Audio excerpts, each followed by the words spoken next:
Hindi ko na bang orderan yung mga tao, umakit na doon.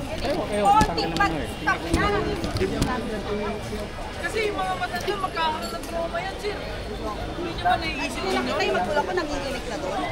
Kaya ako lumabas para makikusap sa iyo. Hindi, sir. Ayun.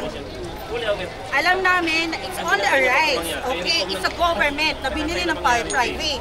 But I know that overall. Yun na nga lang, sir eh.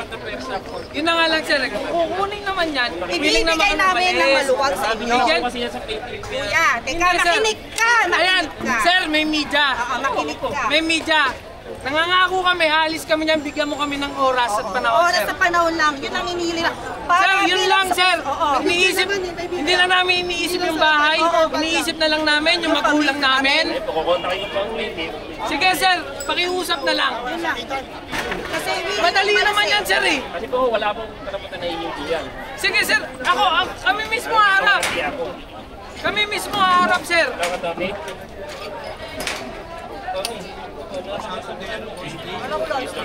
Nandito pa yung mga tao sa rin. Nakikiusap lang. Nakikiusap kami, sir. Yan ang araw. Sir, good afternoon. Nakikiusap lang kami, buong puso namin nakikiusap kami na willing umalis ang lahat ng tao dito, ma-transfer lahat ng gamit. O sir, baka pwede i-stop muna yun. Stop muna po. Pahintuin niyo muna para hindi magtuloy-tuloy. Kasi kawawa yung mga taong nakatira dyan, kuya. Hindi po. Ayun yan, sir. Alam mo naman, alam ko. May puso pa rin, sir. Isang lang naman yan, ihinto yan eh. Puso kuya, tao sa tao, kalahi sa kalahi tayo. Sir, may isang gulo. Kuya, ano yung mga gamit niya? Pinapigyan ko kayo ng ultima. Kuya, doon ang clock is already 12 o'clock. It's a break time. Ano pa gagawin natin? Kanina pa po tayo rito. Hindi na pinagawa niyo sa amin. Kaya nga, sir, ngayon tayo Nalagay po sa nag-uusap. peligro yung mga tao. Hindi, sir, ngayon na tayo nag-uusap ng maayos. That's why lumabas ako, di ba? From the office, pumunta ako dito. Ano? Hindi, may usapan nga, may tiyaro nga sa barangay eh. Paano? Kaya po, labas niyo. Andun, sir. Kaya pa-istopin niyo muna habang hindi pa pala Sa barangay nga, sir. Pakita yung asensi kapitan. Pakita niyo. Patay loob. Kuya, baka pwede pahintayin niyo muna saglit. Yun lang, nakikiusap kami. At least kami na willing aalis. Sir, may kapangyarihan ka rin. Oo. Share, as a sheriff, sir. Ba't hindi lumabas? Yun ang tanong Wala po dun eh. kapangyarihin ko yan. Dapat nandito sila. Sir, Pakiusap. Wala kayo lang pakiusap na rin po kayo. Kaya ayaw na po maniwala ng plaintiff sa inyo. Kuya, ayan ito na nga, nga sir. eh. Ito na, gusto Alam mo na namin gumawa tayo ng... nangyari. Hindi, ito. Gumawa tayo Ang ginawa natin, di ba? Hindi sir, nga yun nga lang, yung ilang days lang kasi hindi nga agad may lalabas eh. Months nga po yung Hindi nga agad may Ito lalabas. nga, sir eh. Kung kaya Ngayon, sa sitwasyon sir, namin, ganun may din. media. Lahat ng saksi dito, sir. Nakikita nyo, pusang aalis sa mga tao. Sir, isipin mo na lang talaga yung senior. Wala na silang panalo, alam naman nila eh. Wala na silang panalo, kailangan nila Sir, makaalis ng pwede na maayos. kaming isumuko, sir. Yung mga senior lang. Hoy! Dito daw kayo! Mga adik! Hoy! Dito daw muna! Sir, yung mga senior, sir, yun lang. Bigay Yung pakiusap ko sa inyo. Bibigay Dalawang araw, 3 araw, kahit ano doon, sir. Hoy, kuya! Tigil ka daw dyan! Eh, tigil daw kayo! Ikausap, okay? Tigil? Naka-video na kayo, kuya. Kayo ha! Wala kayo wala kang pausa ha! Oo nga, sir. Hindi, sir. Ako nakikiusap kami sa inyo ng maayos. Wala kayong utang! Kasi, sir, yung...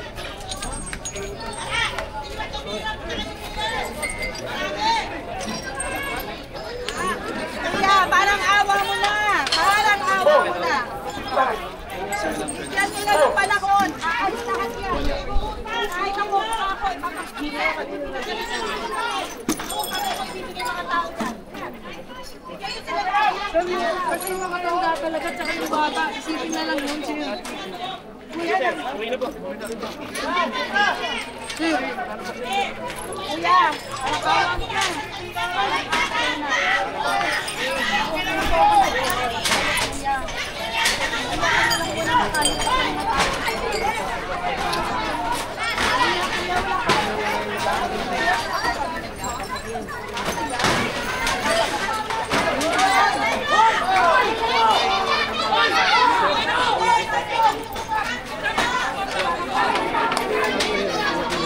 kaya nga mga matatanda, may transfer sa isang maayos na lugar. Wala namang isasagutin, sir.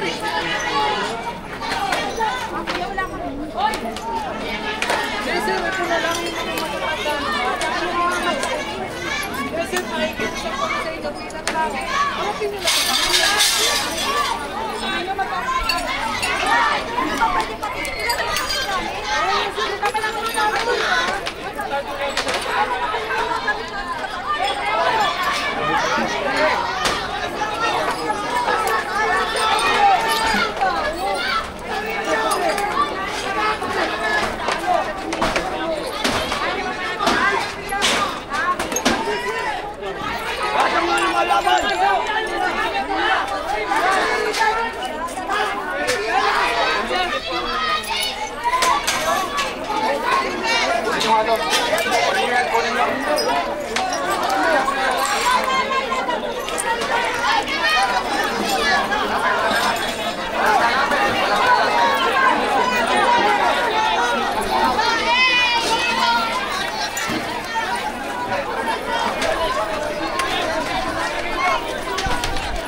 Ha? paano hindi mo siya sasaktan ng court? Nakita mo naman yung ginawa mo. Tinulak mo ng kahoy. Kung doon mo yung patin.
Pero